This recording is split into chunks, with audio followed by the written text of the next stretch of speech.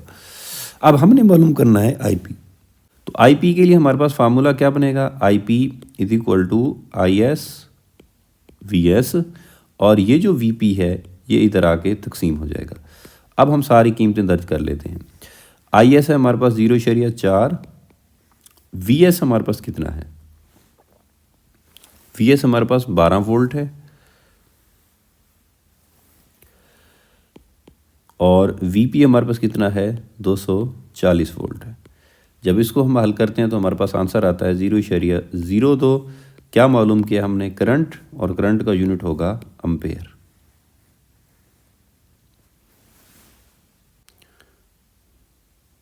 Next numerical है हमारे पास, आखिरी न्यूमेरिकल इस चैप्टर का, न्यूमेरिकल नंबर 15.5। हम इसकी इबारत पढ़ेंगे और सबसे पहले दिया गया मवाद लिखेंगे कि एक power station 500 megawatt electrical power पैदा कर रहा है। हमें पावर दी गई, पावर को हम जाहिर करते हैं P से, वो है 500 मेगावाट, और मेगा का मतलब क्या होता है, 10 की पावर 6। तो हम पावर को लिख सकते हैं 500 ज़रब 10 की पावर 6 वाट, जो कि ट्रांसमिशन लाइन को मुहैया की जाती है। ट्रांसमिशन लाइन में बहने वाला करंट मालूम करें अगर इनपुट वोल्टेज 250 किलो वोल्ट हो। हमें वोल्टेज भी दिए गए हैं, वोल्टेज को V से ज़ाहिर करते हैं, और वो कितने हैं, 250 किलो वोल्ट। अब ये भी हम जानते हैं कि किलो होता है 10 की पावर 3 के, तो वोल्टेज हमारे पास आ गए 250 ज़रब 10 की पावर 3 वोल्ट। मालूम क्या करना है, ट्रांसमिशन लाइन में से बहने वाला करंट, करंट को हम जाहिर करते हैं I से। हमने करंट मालूम करना है।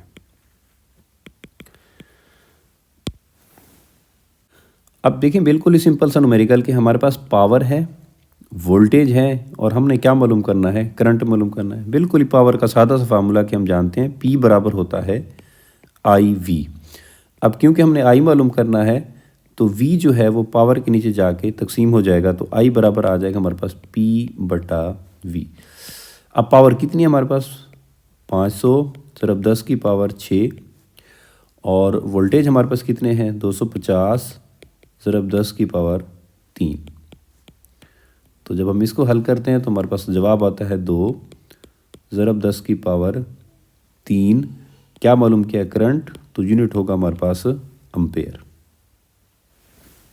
ये था हमारे पास आज का लेक्चर। अगले लेक्चर तक के लिए अपना ख्याल रखिएगा। अल्लाह हाफिज़।